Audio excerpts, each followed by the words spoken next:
आज का टॉपिक है हमारा इलेक्ट्रिक फ्लक्स। इलेक्ट्रिक फ्लक्स में जो हमारे पास जो फ्लक्स का वर्ड है, this is a Latin word और इसका मीनिंग होता है to flow. Flux is a Latin word which means to flow. अब इलेक्ट्रिक फ्लक्स को अंडरस्टैंड करने से पहले हमें दो चीज़ों का इल्म होना चाहिए। नंबर 1 इलेक्ट्रिक फील्ड लाइंस और नंबर 2 कोई सरफेस का कॉन्सेप्ट सबसे पहले हमारे पास आता है इसमें। तो इसके लिए हम देखेंगे कि हमारे पास पहले इलेक्ट्रिक फील्ड लाइंस क्या हैं। हमने देखा है कि बेसिकली इलेक्ट्रिक फील्ड वो रीजन होता है किसी भी चार्ज के अराउंड जिसके अंदर वो चार्ज किसी भी दूसरे चार्ज के ऊपर इलेक्ट्रिक फोर्स लगा सकता है। तो इलेक्ट्रिक फील्ड को हमने प्रीवियस लेक्चर में देखा है कि हमने क्लाउडी एरिया से भी शो किया, मींस डॉट्स के साथ जो चार्ज के अराउंड डॉट्स होते हैं वो शो कर रहे थे इलेक्ट्रिक फील्ड को। और उसके बाद हमने उसका नया कॉन्सेप्ट माइकल फैराडे का पढ़ा था कि हम इलेक्ट्रिक फील्ड को इलेक्ट्रिक फील्ड लाइंस के साथ शो कर सकते हैं। तो बेसिकली ये किसी भी चार्ज की वजह से इलेक्ट्रिक फील्ड है इस एरिया में जिसको हमने इलेक्ट्रिक फील्ड लाइंस के साथ शो किया हुआ है। ठीक है, ये हमारे पास हो गई इलेक्ट्रिक फील्ड लाइंस। और दूसरा हमने ये कहा था कि हमारे पास कोई सर्टन एरिया एलिमेंट है, यानी वेक्टर एरिया होगा। इन चीज़ों का कॉन्सेप्ट भी होना चाहिए। उससे सबसे पहले हम जाते हैं सरफेस पे कि सपोज हमारे पास ये कोई सरफेस है, ठीक है, कोई भी सरफेस है जिसमें से इलेक्ट्रिक फील्ड लाइंस पास कर रही हैं, उसका हमने एक स्पेसिफिक एरिया एलिमेंट ले लिया है। ये ए पॉइंट पे हमने एरिया एलिमेंट को शो किया हुआ है। और देखें कि इस एरिया एलिमेंट को जब मैंने इलेक्ट्रिक फील्ड में रखा है, इलेक्ट्रिक लाइंस पास कर रही हैं इसमें से, तो बेसिकली ये जितनी नंबर ऑफ फील्ड लाइंस इस स्पेसिफिक एरिया एलिमेंट में से सर्टन एरिया एलिमेंट में से गुजरेंगी, उसे हम इलेक्ट्रिक फ्लक्स का नाम देते हैं।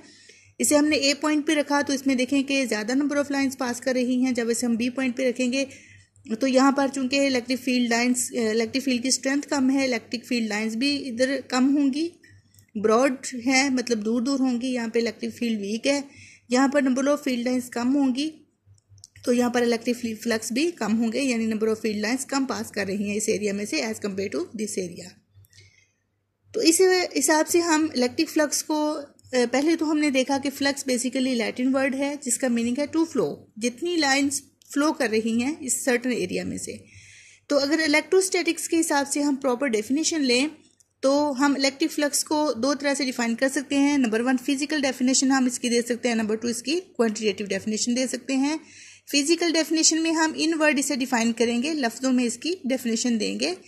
हम ऐसे बताएंगे इलेक्ट्रिक फ्लक्स को, electric flux are the number of field lines passing through certain area element is called electric flux through that area। इस स्पेसिफिक एरिया में से जितनी नंबर ऑफ लाइंस पास कर रही हैं उसे हम इस स्पेसिफिक एरिया में से इलेक्ट्रिक फ्लक्स का नाम देंगे। अगर हम इसे मैथमेटिकली या क्वांटिटेटिव फॉर्म में मिकदारी लिहाज से डिफाइन करना चाहें तो हम इसे क्वांटिटेटिव फॉर्म में यूं डिफाइन करेंगे, scalar product of electric field intensity E and the vector area A। Basically हमें ये कॉन्सेप्ट इलेक्ट्रिक फील्ड इंटेंसिटी जो है ये basically strength of electric field होती है किसी भी स्पेसिफिक पॉइंट के ऊपर। और जो वेक्टर एरिया ए है इसे हम देख लेते हैं कि वेक्टर एरिया बेसिकली क्या है। हमारे पास जो वेक्टर एरिया है उसको कॉन्सेप्ट समझने के लिए हम कोई ख़ास सरफेस कंसीडर करते हैं। सपोज ये हमारे पास सरफेस है, इसके ऊपर अगर हमें कोई वेक्टर एरिया ए ड्रा करना है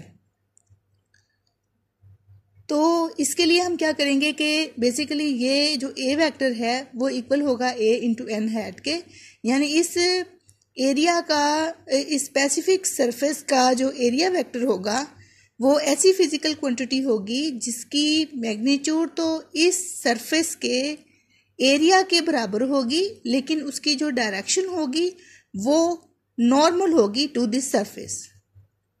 अब सपोज इस वेक्टर का जो नॉर्मल, सरफेस का जो नॉर्मल है वो इस डायरेक्शन में है जिसको हमने यूनिट वेक्टर एन हैट के साथ शो किया हुआ है। तो उस सूरत में हमारे पास जो ए वेक्टर होगा which will be equal to the magnitude of this vector which is equal to the area of this surface and n hat shows the direction which is normal to this surface. तो इस हिसाब से हमारे पास जो vector area होगा A, this will be equal to A into n hat. Okay, तो इस हिसाब से हम अगर इलेक्ट्रिक फील्ड इंटेंसिटी ई और वेक्टर एरिया ए का डॉट प्रोडक्ट लें या स्केलर प्रोडक्ट लें तो हमारे पास ई ए कॉज ऑफ थीटा के बराबर होगा। इसमें देखेंगे हमारे पास जो ई है वो भी हमारे पास स्केलर है, एरिया भी स्केलर है और कॉज ऑफ थीटा जो है this is a scalar quantity also. So अगर हम इन तीनों को का प्रोडक्ट लेंगे तो हमारे पास एज अ रिजल्ट एक स्केलर क्वांटिटी ही आएगी। उसके बाद हम देखेंगे कि इलेक्ट्रिक फ्लक्स बेसिकली किन फैक्टर्स के ऊपर डिपेंड करते हैं। नंबर 1 है इसमें number of field lines of force per unit area, यानी एक यूनिट एरिया में से नंबर ऑफ फील्ड लाइंस कितनी गुजर रही हैं। Number 2 area of the surface, यानी सरफेस का एरिया कितना है, सरफेस का एरिया कम है ज़्यादा है तो इस हिसाब से भी इलेक्ट्रिक फ्लक्स चेंज होंगे।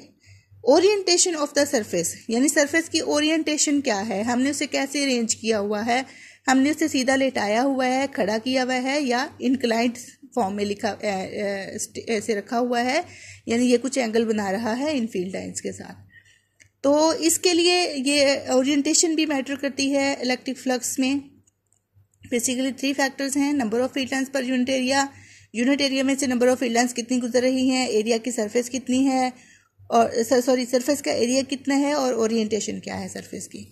तो इसके लिए इसी कॉन्सेप्ट के अकॉर्डिंग, तीनों कॉन्सेप्ट्स के अकॉर्डिंग जो है हम देखेंगे एक स्पेशल केसेस कुछ देखेंगे हम, जिसमें हमारा केस नंबर 1 है कि अगर हमने एरिया एलिमेंट को जो है परपेंडिकुलर रखा हुआ है इलेक्ट्रिक फील्ड ई के, यानी इसको हमने खड़ा किया हुआ है, यहाँ पर परपेंडिकुलर रखा हुआ है, तो इस सूरत में देखें कि हमारे पास इस सरफेस का जो एरिया होगा वो इसके नॉर्मल होगा। सरफेस हमारे पास यूं है perpendicular to the electric field, लेकिन जो इसका एरिया होगा वो इसी डायरेक्शन में होगा which is perpendicular to this surface. तो इस हिसाब से जब हम ई और ए को देखेंगे कि दोनों के दरमियान 0 डिग्री का एंगल बनेगा। 0 डिग्री का एंगल होगा तो इसको हम फार्मूला में पुट करेंगे, phi E is equal to E A cos of theta, theta की जगह 0 डिग्री आ जाएगा, cos 0 is 1, so answer is EA. EA means कि maximum flux are produced when the area element is placed perpendicular to the electric field intensity. Second case है हमारे पास कि अगर हमारे पास area parallel हो इलेक्ट्रिक फील्ड के, तो उस सूरत में देखें कि जब हमने इसे पैरेलल रखा हुआ है सरफेस को, लेकिन जो उसका एरिया एलिमेंट है वो परपेंडिकुलर टू द सरफेस होगा, तो लिहाजा ए और ई के दरमियान एंगल जो है वो 90 डिग्री का होगा।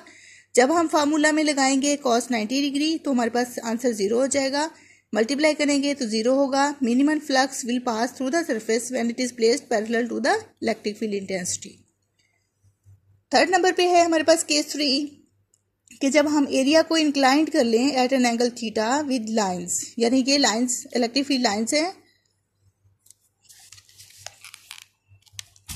और इलेक्ट्रिक फील्ड लाइंस के अगर हम इंक्लाइंड मतलब कुछ एंगल के ऊपर इस सरफेस को रखें, तो उस सूरत में देखें कि हमारे पास जो इलेक्ट्रिक फील्ड फ्लक्स होंगे वो phi E will be equal to E A magnitude of the electric field intensity into the projection of A on E, यानी ए का ई के ऊपर जो प्रोजेक्शन होगा उसको, और अगर ई को हम मल्टीप्लाई कर लें आपस में तो हमारे पास इलेक्ट्रिक फ्लक्स निकल आएंगे। ई इंटू ए का प्रोजेक्शन जो है ए कॉज ऑफ थीटा होगा और ई ए कॉज ऑफ थीटा हमारे पास फ्लक्स निकल आएंगे।